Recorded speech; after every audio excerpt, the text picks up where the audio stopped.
Сәлеметсіздер ме? Teacher Dinara каналына қош келіпсіздер. Каналға жазылып, колокольчик белгісін басып қоюларыңызды сұранамын. Біз бүгін сіздерге электронды оқулық жасаудың жолын көрсететін боламыз.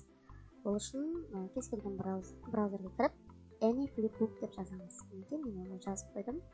Осылай мына жерде түрлері шығады. Біз бұл оқулық жасау үшін PDF немесе HTML5 парақшадағы кітаптар керек болады. Біріншісіне кіреміз.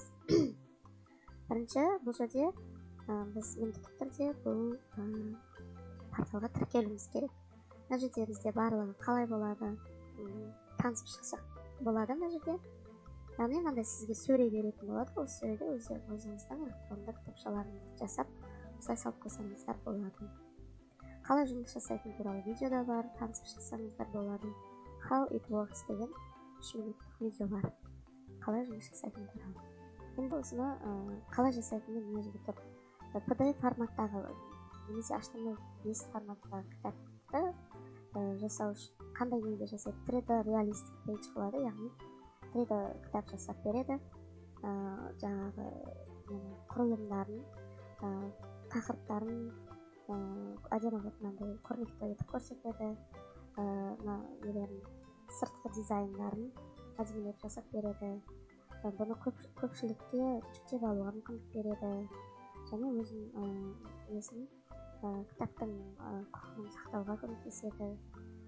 Біраз әлеуметтік желілерде қолдануға бөлісуге болады дейді.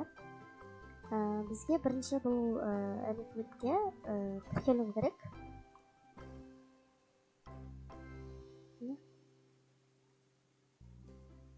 Так. Make a flipping деген жаңа өзінің кітабын жасау. Download for Windows for Mac деген бар. Бізге бұл AnyFlipті бізге орнатып алу керек. Windowsқа орнатып алу керек, немесе Mac деген ноутбуктарға, немесе онлайн қолдануға болады. Біз онлайн қолдануды басып көрейік. Мінекей осылай онлайн терезеге жіберді. Менде автоматты түрде мына жерде кіріп кетті. Егер сізде кірмей тұрған болса, міндетті түрде зарегистрироваться етіп кіру керексіздер.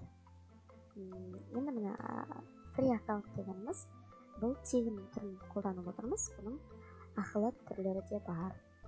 Енді осындай терезеге кіріп, мына жерде бізде пока кітап неміз жоқ деп тұр. 0 бук дегеніміз бір кітабымыз жоғаны.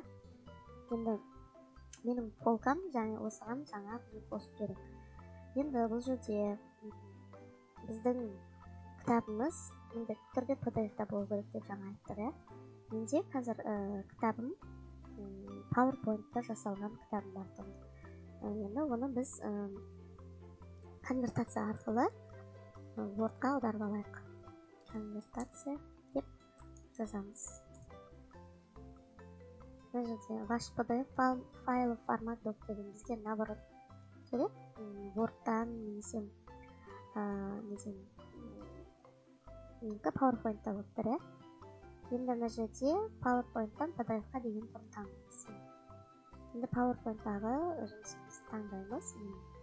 Осы My ABC Book деген кітапты конвертация PDF-қа жасап жатырмын.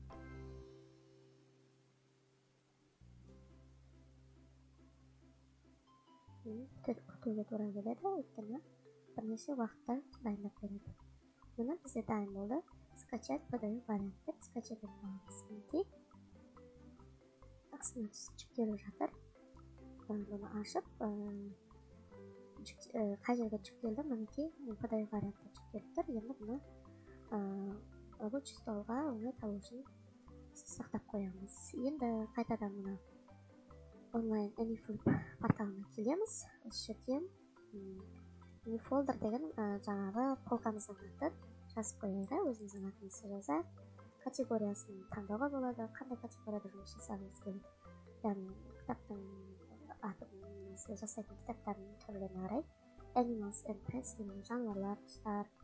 Мына жерде антик collection, яғни классикалық тұрғыдағы антиквариаттар, арт and фотография, өнер және сурет, auto and sites, көлік және оның түрлері, books, business, finance, қаржыларға байланысты, children, computers, electronics, cooking, food, тағам пісіру, crafts, enrichment, entertainment, ethnic, fashion, style, health and fitness, hobbies, home and gardening, неше түрлі нелері бар.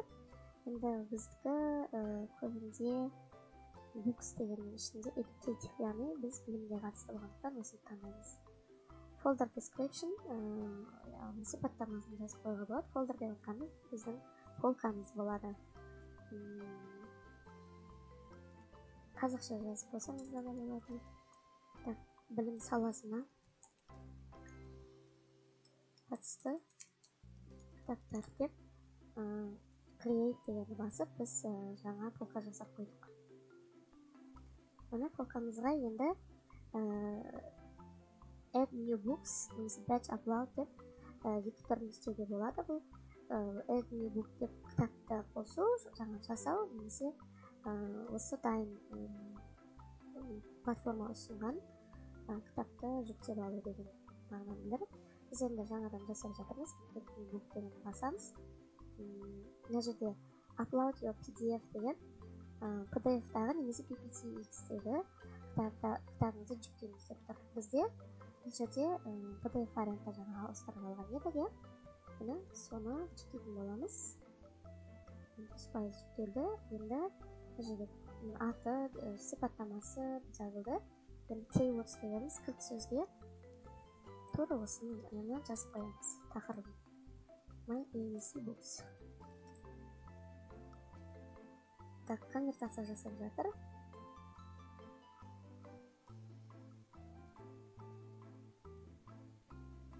Сөзіміз енді кітап түрінде бұл жерде көрсететін болады. Мінекей осылай ашылады. Енді бұл кітаптың дизайнын жасау керек бізге. Мына жерде түрлеріне қарай өтейік. Template дегеніміз бұл жаңағы сыртқы, кітаптың артқы фоны, яғни кітаптың артында фон қандай болса, ақ болса, мына ақ болып тұрады. Қара болсаңыз қара, dark clouds деген мысалға бәз көрсетіп тұр. Сұр түсі бар, жасыл, landscape, blue, unreal, необычный, unreal, water ағаш, мына жерде неше түрлі түрлерге бар екен. Классикалық, актив деген түрлерін ашып берілген. Енді маған қазір unreal деп тұр, осыны қояйық. Қалай болады екен.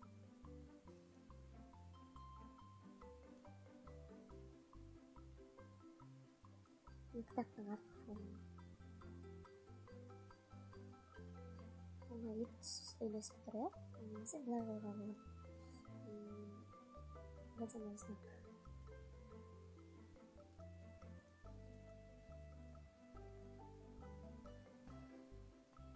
Водяной знак камеры.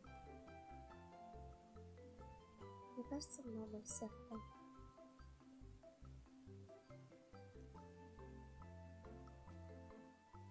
Что не дословно всех.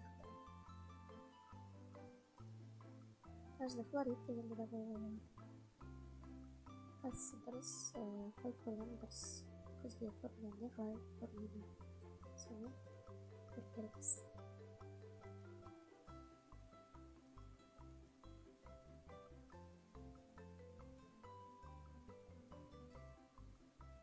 Ой, так, поставим. Так, флоридті қойып көрейік.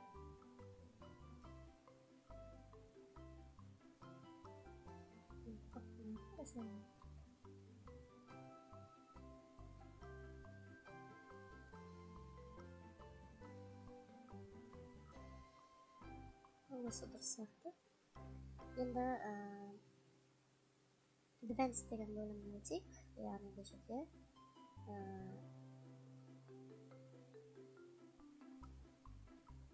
бірнеше баптаулар жасауға болады. Keywords'та обязательно түрде жазып қоямыз. Тақырыбы My ABC Books. Іздегенде шығатын кілт сөз болып тұру керек.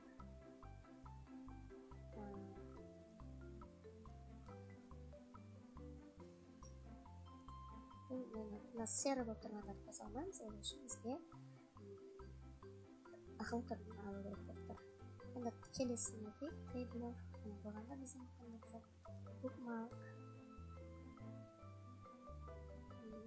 on the side page. Топ деген жоғарысында, сайт деген жанында. Бұл бізде яғни сері деген жоқ. Біз тек қана темплейтпен ғана жұмыс жасай аламыз. Енді мына жерде бізде share деген бұл бөлісу. Бұл кітапты disable деген жұмыс жасамайтын болу дейді. Текстін өзгерту, яғни шрифтарын өзгерту болады. Download деген жүктеп алу. Clone деген қайта көшіру, яғни жасау. Public егер кітабыңыздың барлығын көрген қаласаңыз, ашық қаласаңыз, кітапты жауып қойсаңыз болады. Енді view деген басымыз кітабыңызды көрсетіп болады, қалай кітап түрінде болатын. Яғни бұл кітапты басқалар қалай көреді.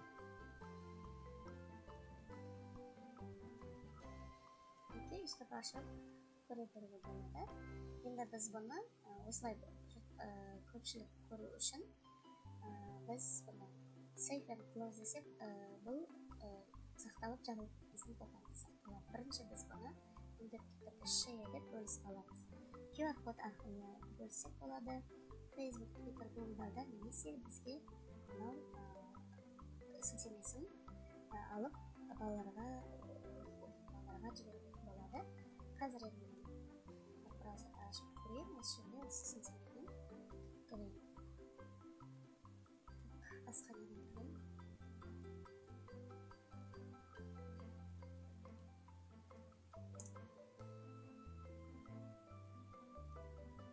Кітапты сілтемесімен кітапты жібердім. Осылай кітапты оқуға болады. Яғни бұл жерде сіз алдын ала кітап жасап аласыз. Ол кітапты міндетті түрде PDF-қа өзгертесіз және осы арнайы картада жасап аласыз. Біздің сілтемесін почтаға жіберіп қоямын. Табуға оңай болу үшін почтадан алып өз оқырмандарыма, оқушыларыма бере аламын.